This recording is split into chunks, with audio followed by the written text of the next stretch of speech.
So welcome to our webinar, 10 Things We Learned at 2015 International CES.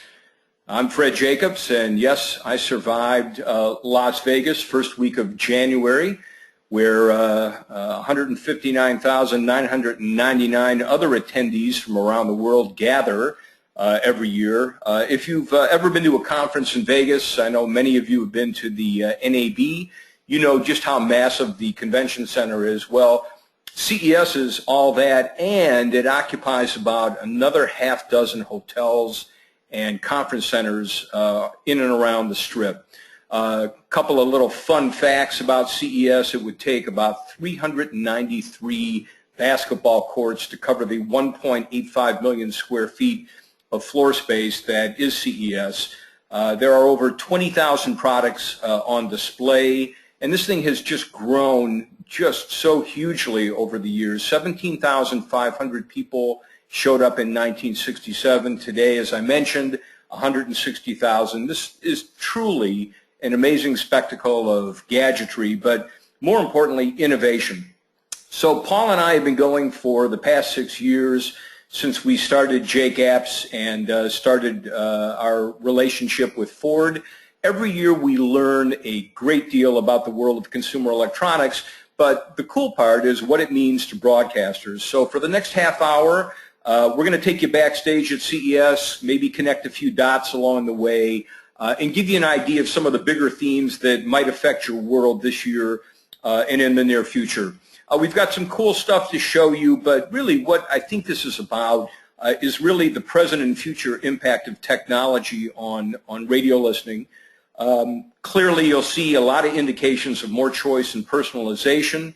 And the other thing that's interesting is that virtually every part of radio stations are impacted by consumer electronics, from engineering to programming, capital expenditure, you name it.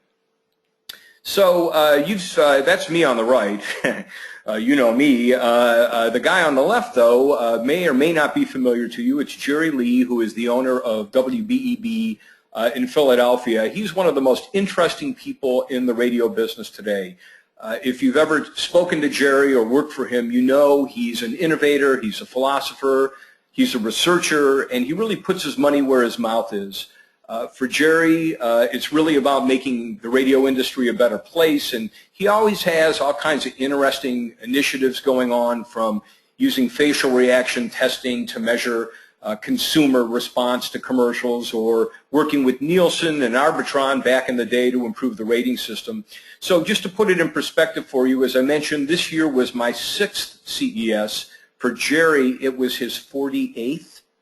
And so you see the little quote here coming out of him. This is his take on CES, which is really exciting. Paul and I had the opportunity to have breakfast with him, and the first thing he said when we sat down and dug into our food was that the next several years for CES are going to be truly amazing shows of consumer electronics, media, and innovation. And after going through CES, I think he's right. The whole thing really is a challenge, I think, to all of us to gain a broader understanding of the media and technology that is around us, how it's changing. So let's dive in, and we'll show you some of the most amazing things we saw at CES, again, along with some dot connecting to help put it in perspective.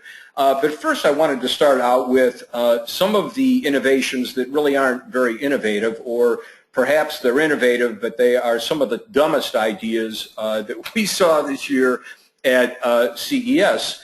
For example, an innovation that we call the iFork. It's actually called a 10S fork, and what it is designed to do is help people improve their eating behavior by teaching them to eat more slowly. So the way it works is a red alarm in the fork's handle lights up, and it actually vibrates when the fork enters your mouth if you do so in shorter than 10-second intervals. The whole idea here is slow down, enjoy your meal. So the iFork reminds you to eat more slowly.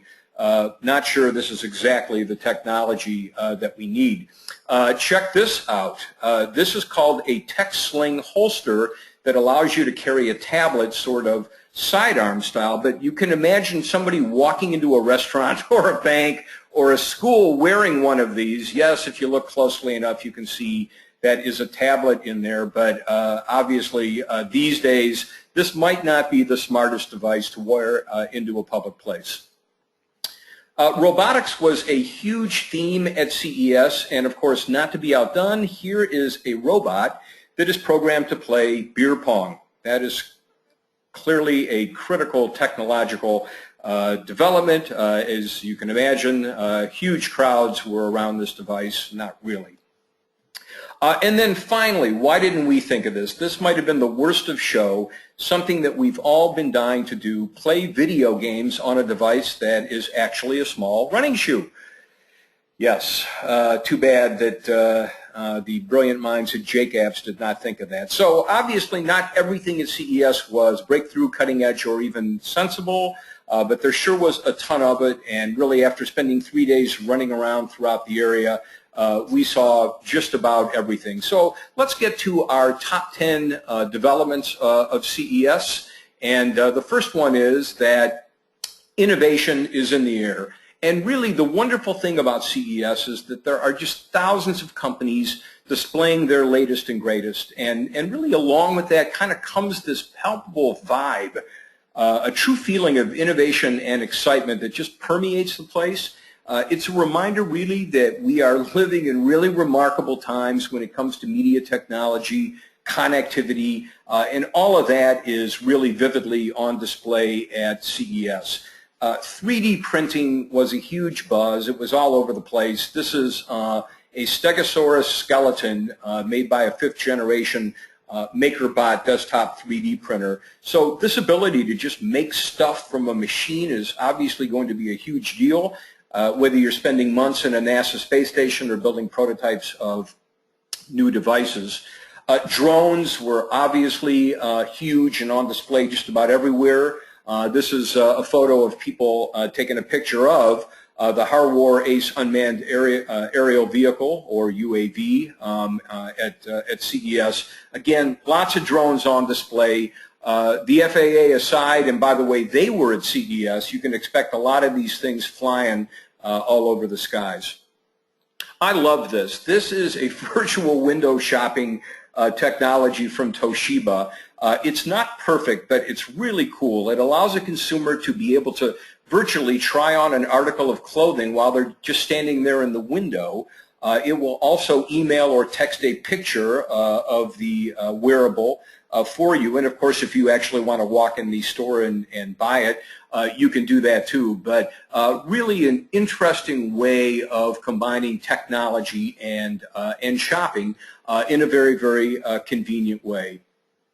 And then if you're a parent of a child that plays any kind of sports where there's contact, you'll love this black box biometrics concept. It uses a thin, lightweight sensor the size of a USB key placed in either a headband or a skull cap that is designed to fit under a helmet.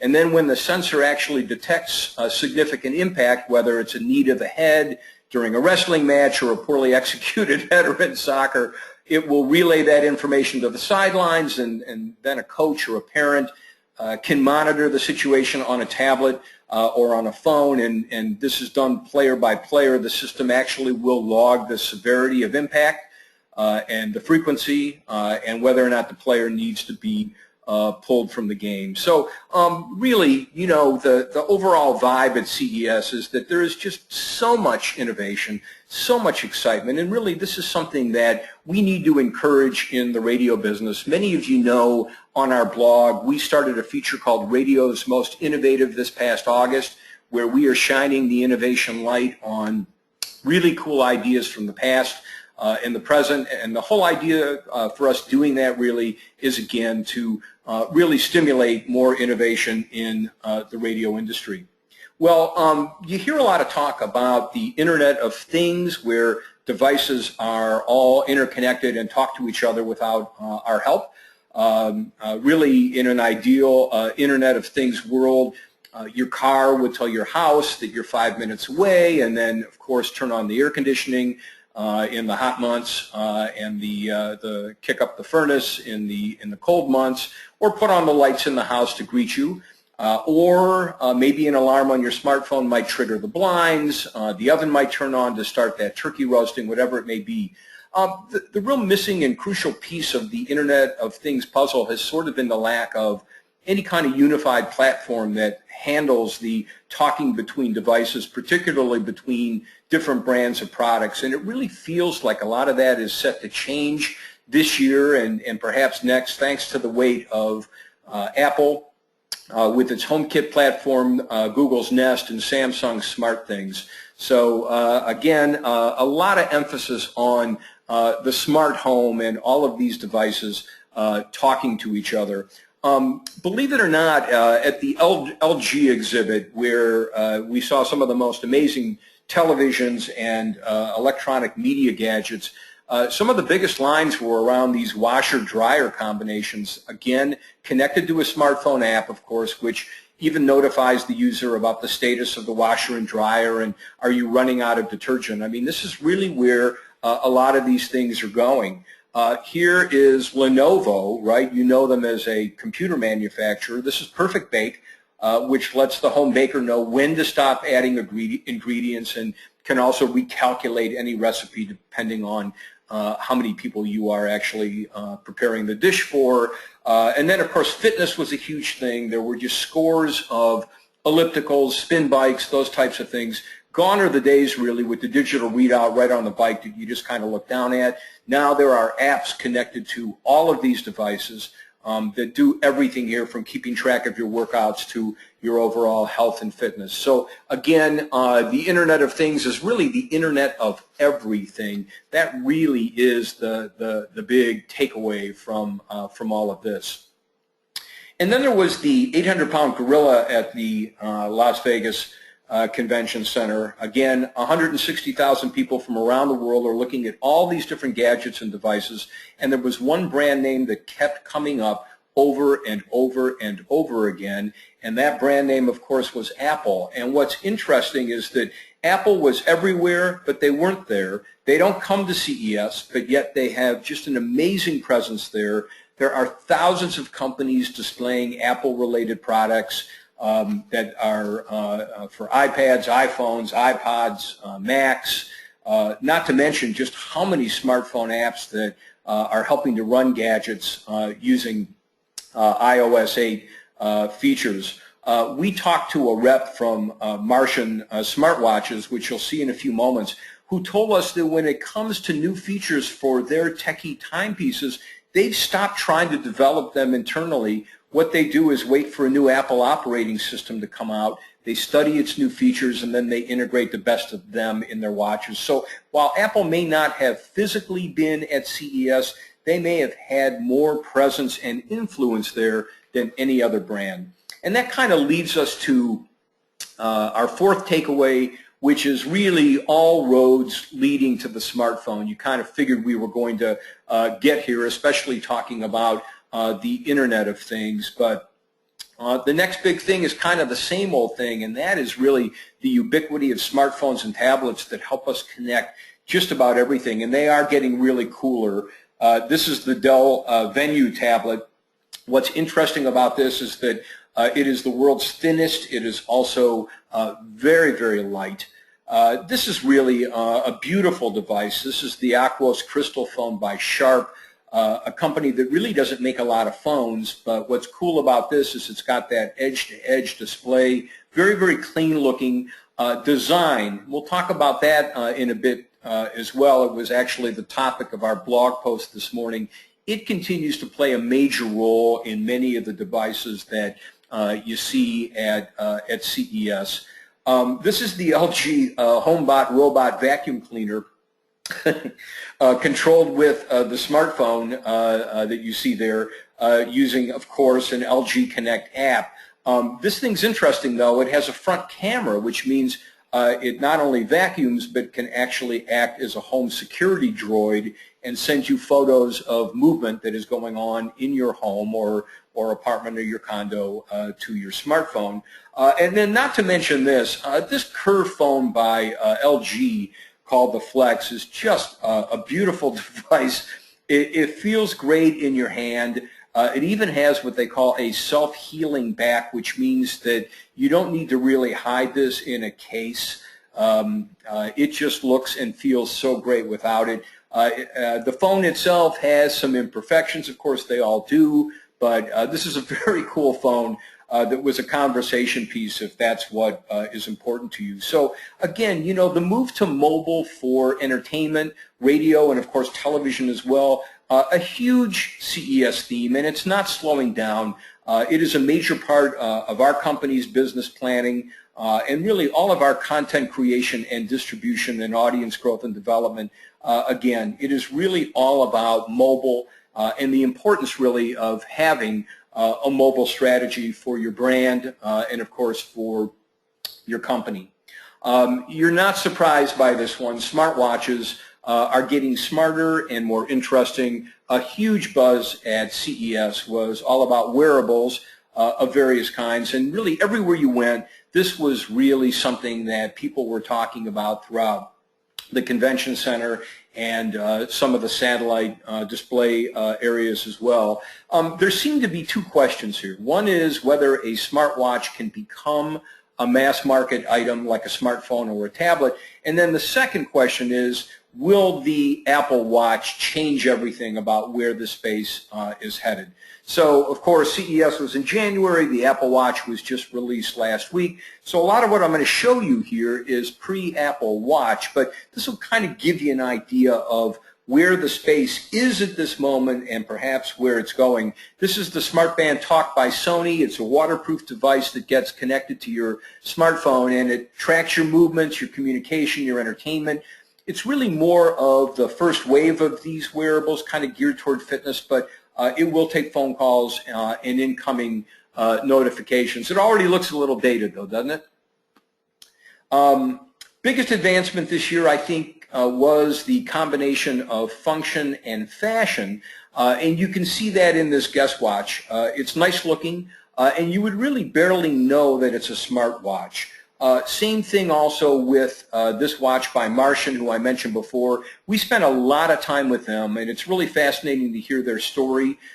This watch is very simple. It performs just very basic functions like incoming messaging, voice commands. It can make some calls, but it really is the feeling of just kind of having a nice watch that does a little more. And then finally this thing, and this is an interesting story. This is a Berg, B-U-R-G, a really cool line of watches that range from very utilitarian, bland-looking devices to ones like this that were a lot more techie-looking. But the thing that stood out about Berg to us is that they had a big banner in their exhibit area, and one of the features that was highlighted on the banner was an FM radio.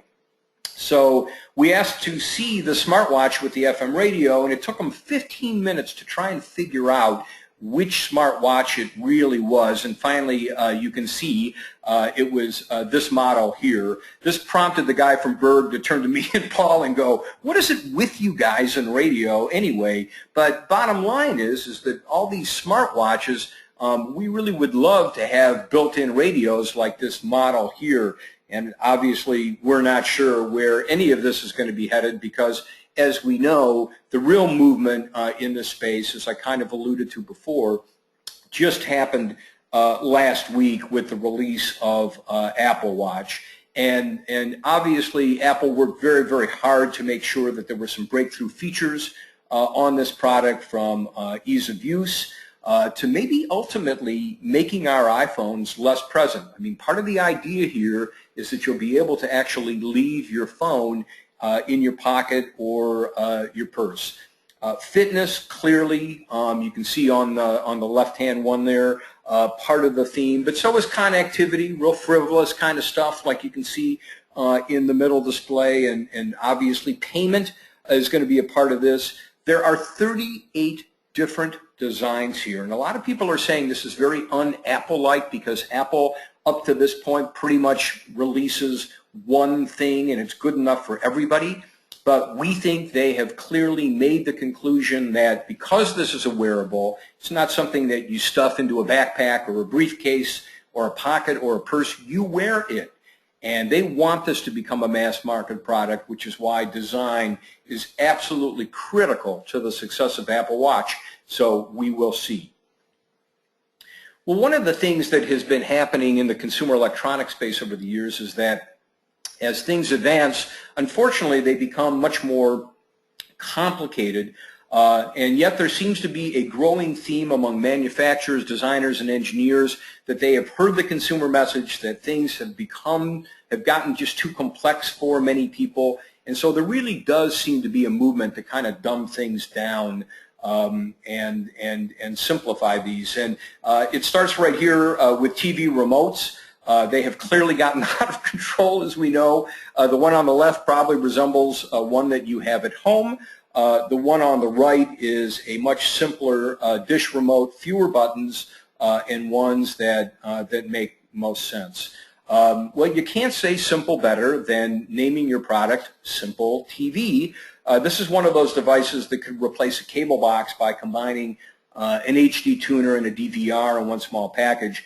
So you need an external hard drive and you're good to go. But Simple TV, you can see how the branding is getting there. And then here's something that really was amazing to us. This is the bottom part of the screen of a brand new LG TV that shows, yes, channel presets. So if you're thinking radio push buttons, you're right there, because if you're a local TV station now, how do you make sure that you're one of those presets down there on display at the bottom of the screen? Because we're really headed for a day when consumers will simply flip through their presets. Now, of course, radio has been dealing with this issue for years, trying to win one of those push button positions here. So again, push buttons for TV, this makes all the sense in the world. And of course, you can customize these and redo them any way that you like. And finally, if there was any place that could use a little bit more simplicity, it's the dashboard. We're going to show you a little bit more of this in a moment, but a very good effort is being made by Ford here with their new Sync 3 platform. They were the original connected car company with Sync several years ago, and it's often heard around the auto industry that Ford took one for the team by being first out there with My Ford Touch and Sync AppLink, both pretty good systems that were clearly overly complicated, really in dire need of simplicity. And as you can see here with the interface on Sync 3, it appears that they have succeeded. So, you know, the thing that really kind of came to mind to Paul and I when we started thinking about the whole simplicity thing is there any device easier and more simple to use than a radio? And yet we never make that case or talk about that or position that in any of our on-air or even digital language. And yet in a sea of complexity, radio is beautiful because it is so simple and easy to operate. So the Sync 3 interface is really a good intro to taking a little bit of a deeper dive into connected cars. I mean, automotive had more space at CES this year than ever before. Automotive CEOs keynote at this conference. To a great degree, there are times where being at CES actually feels like being at the Detroit Auto Show, with the exception that the conversation is all about connectivity. We know from talking to a number of automotive types that the connected car is really a showroom magnet. It drives customer interest, and yet the experience has been very, very frustrating. And so this has driven some outsiders to actually come in and invade the dashboard, like Apple. So here they are again. Apple CarPlay, which is an operating system for the car that essentially mimics your iPhone with the goal of, yes, simplifying the dashboard.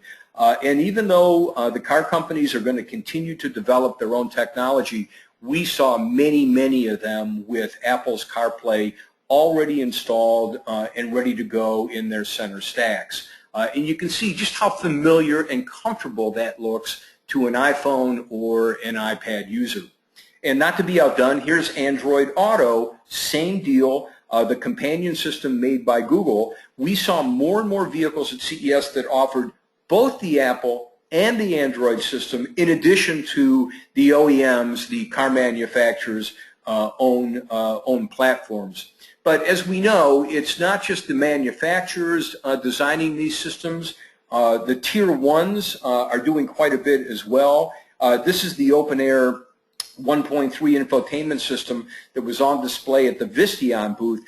This allows users to be able to access their smartphones and apps from the touchscreen panel in the car. So again, you can see everybody's trying to go for user-friendly and simple. And this is Vallejo's Frank Kaiser demonstrating the Mobi US autonomous dashboard. This is a concept for interacting with a self-driving car. Yeah, there was a lot of that at CES, as well as with one smartphone. So what it allows the driver to do is switch between traditional and autonomous driving, and it also monitors the driver's hands and eyes to determine whether his or her ability to be able to drive the car manually when instructed by the system to do so is there. So as dashboards become simpler and clearly more intuitive, you can expect usage and engagement to grow. That's why it's really critical that broadcasters have an automotive strategy in place. For radio, a dealer strategy is also critically important as well. We're working on the data set for Tech Survey 11 right now. It's going to be presented to our 200 plus stakeholders in early April, and then out at the Worldwide Radio Summit near the end of the month. And there's a lot of data about the dealer experience, the dealer training experience. And I will also tease you that it looks like there will be another Dash conference this fall, and there's going to be a real emphasis on the local piece, the dealer training level, which is so critically important. A lot of talk about personalization at CES via the content, but also electronic gadgetry as well. Ford CEO Mark Fields did a keynote. He talked about how companies will increasingly use data to get to know us better and aim content toward us. And this could be anything from data that compiles our driving habits and what we seem to be listening to in different situations, really where we can kind of take our patterns and our choices for entertainment with us, whether we're in our main vehicles, our spouse's vehicle, or a rental vehicle. Or they also talked about the ability for like a brand like Netflix to be able to use data to better predict how we actually watch videos, TV, and movies. So for example, do our patterns change by the day of the week or the time of day? Does it matter whether we watch alone or with others, whether the room is dark or well lit? Obviously, over time, companies are going to be able to better understand our habits and desires and gear content to our personal profiles. We saw the whole personal thing happening with this new Sling platform. This is really interesting. It doesn't use cable or satellite TV. There are 13 channels or networks, and you can see them there on the screen, or at least a number of them, from ESPN to TNT, HGTV, a bunch of others. But this is all stream delivered. And what it does is it allows you to watch any of these 13 channels or networks in real time, or you can go back to earlier shows or segments and go back and watch them, or you can record future segments or shows. But again, it is all about customization and control. And when I asked the guy from Sling, who's the target for this system, he answered in a split second, millennial men. That's where they're really going after it here. People who have cut the cord on cable or just cancel satellite television and really want TV their way. Here's a product that I tried. You can see it on the forefinger there. It's called the Ring. It's connected to a smartphone app, of course, which shows you little paths that you can move your hand, each of which is assigned to an object or a gadget in your home, for example, the TV volume or the lights. So when you move your hand in the correct motion, it will turn the lights on or off, it will turn the volume of the television on, that type of thing. Again, trying to make it more personal, make it more simple, make it more convenient. These are cool little Vivitar life cams which essentially allow you to capture your entire life on video as if people care, but like a video selfie, you can mount them at home, you can put them on yourselves, you can basically chronicle your entire life. And so, you know, the question that Paul and I came away with here is, how can we make radio more personal for people? Because clearly that's where all of this is going, that personal, customized experience where people can have it their way. I know it sounds like a McDonald's slogan, or is it Burger King? One of the two. But at any rate, personalization, customization, very, very important and a very, very common theme throughout. There's a flight to quality going on as well. Another common theme throughout the convention center and the satellite areas was a growing emphasis on quality consumer electronics, both audio and video. Here's kind of an interesting partnership. This is Monster and Adidas announcing the second collection of their new Performance by Monster line of headphones. These little babies retail for $250. So again, high quality audio, not to be outdone. Neil Young is in the game. He has become quite the audio aficionado. He's come up with his own MP3 player, the Pano. That's it on the left there. It's $400, and the idea is it's designed to create a higher quality experience than the iPod. And then on the right is a brand that you have heard of before. It's back. It's the brand new Sony Walkman. The only difference is this baby's $1,200 or thereabouts. We test drove this, spent some time with it. Honestly, we really couldn't tell the quality difference, but Sony is clearly putting a lot of emphasis on quality, as you can see with their new Walkman. So here's an extreme, but there was a lot of this at CES. This is the Antelope Audi Rubicon Atomic Preamp, with a retail price of $40,000 on display. And the thing about this is it's the world's first preamp and headphone amplifier with an integrated atomic clock. Go figure. And then finally, television, really making the big step to 4K. A lot of talk about 4K. This is the Sharp 4K Ultra HD display at CES.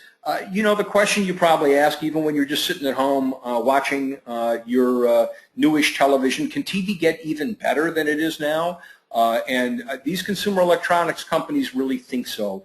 And you'll be hearing a lot about 4K TVs this year. So as audio and video quality improves, we think that broadcasters are going to need to plan how to invest in higher quality streams and broadcasts as well. And again, you know, just the